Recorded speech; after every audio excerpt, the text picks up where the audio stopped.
Assalamualaikum warahmatullahi wabarakatuh.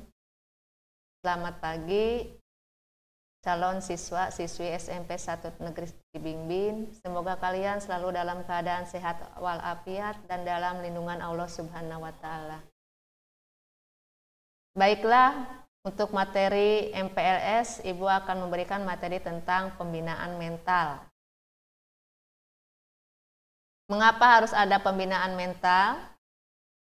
Kalian calon siswa-siswi SMP Negeri 1 Cibingbin menginjak usia remaja yang ditandai dengan gejolak kejiwaan yang berimbas pada perkembangan mental dan pemikiran, emosi, kesadaran sosial, pertumbuhan moral, sikap dan kecenderungan serta pada akhirnya berpengaruh pada pola sikap, tingkah laku dan kepribadian. Apa pengertian dari mental? Ada dua pengertian. Yang pertama, hal yang bersangkutan dengan batin dan watak manusia yang bukan bersifat badan atau tenaga. Ini pengertian dari Kamus Besar Bahasa Indonesia. Yang kedua, semua unsur jiwa termasuk pikiran, emosi, sikap, dan perasaan yang akan menentukan corak laku dalam sikap dan perbuatan. Kamu bisa memperhatikan ada gambar di sebelah kanan bahwa mental itu bisa berpengaruh dari stres, cemas, sedih, dan marah. Berikutnya, pembinaan mental bisa kita lihat dari usaha untuk memperbaiki suatu tindakan atau tingkah laku seseorang melalui bimbingan mental. Salah satu cara untuk membentuk akhlak manusia agar memiliki pribadi yang bermoral, berbudi pekerti yang luhur, dan bersusila. Apa tujuan pembinaan mental sekarang di sekolah? Mengapa harus ada pembinaan mental? Karena zaman sekarang zaman yang dipengaruhi oleh berbagai medsos yang bisa mempengaruhi mental kalian. Di antaranya adalah usaha untuk memperbaiki suatu tindakan atau tingkah laku seseorang melalui bimbingan mental. Berikutnya adalah salah satu cara untuk membentuk akhlak manusia agar memiliki pribadi yang bermoral, berbudi pekerti yang luhur, dan bersusila. Selanjutnya, tujuan pembinaan mental adalah dapat terhindar dari sifat tercela sebagai langkah penanggulangan terhadap timbulnya kenakalan remaja. Zaman sekarang banyak siswa yang nakal, terutama adalah moralnya. Karena apa? Pengaruh gadget yang sedang digunakannya. Makanya pembinaan mental itu harus selalu ditingkatkan. Selanjutnya, tujuannya adalah seseorang memiliki kepribadian yang sehat, akhlak yang terpuji, dan bertanggung jawab dalam menjalani kehidupan. Pembinaan mental itu harus didasari dengan pendidikan agama di rumah. Mengapa? Karena agama adalah pondasi utama dalam kehidupan manusia. Ibu yakin semua siswa SMP 1 Cibingbin sekarang itu semua beragama Islam. Kita perhatikan di sini bahwa pembinaan mental dan moral terutama berkaitan dengan pendidikan agama. Karena nilai-nilai moral dapat dipatuhi dengan kesadaran sendiri tanpa ada unsur paksaan dari luar. Sebab datangnya dari keyakinan beragama.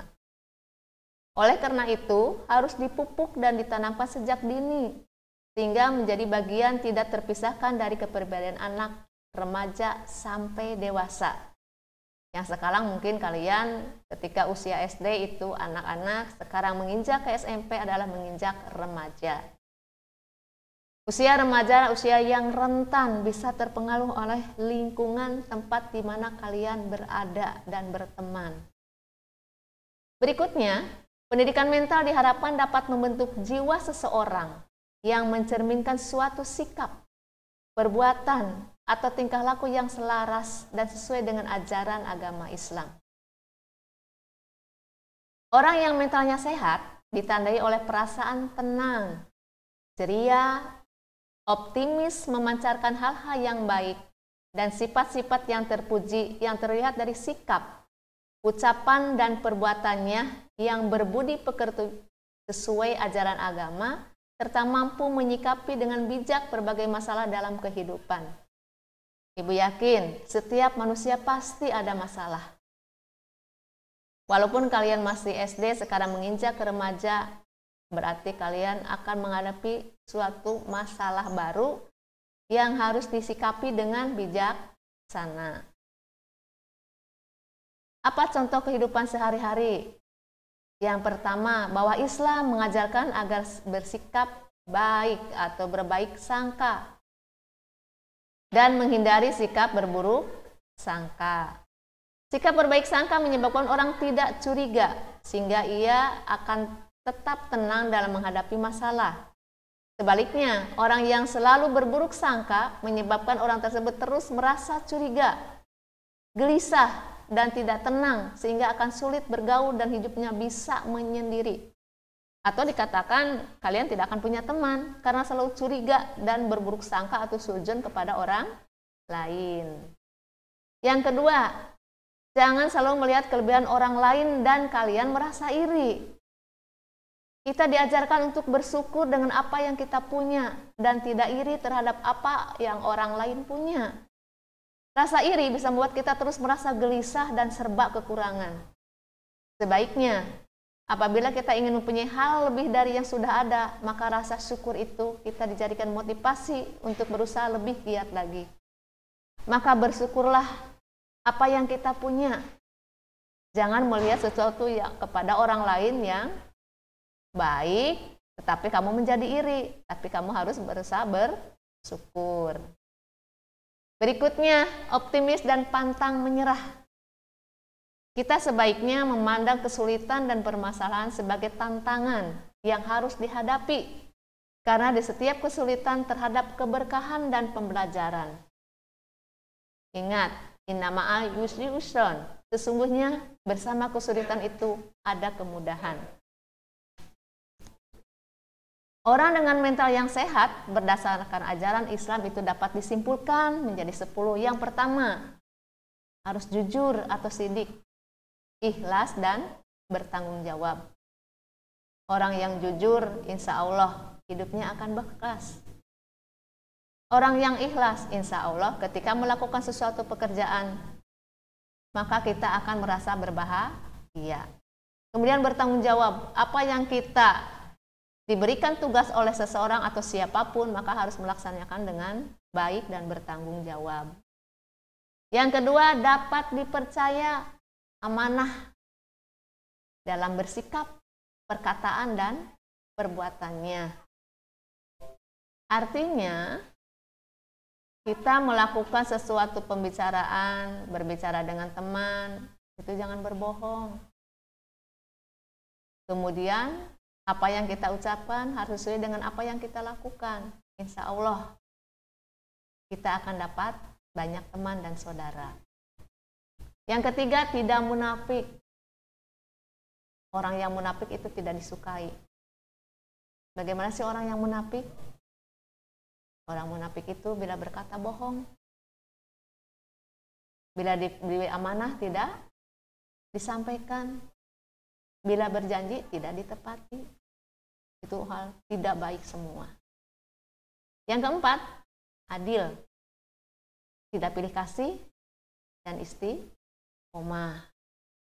Lihat teman-teman, jangan kita memilih dan melihat dari penampilan. Semua manusia itu sama di hadapan Allah.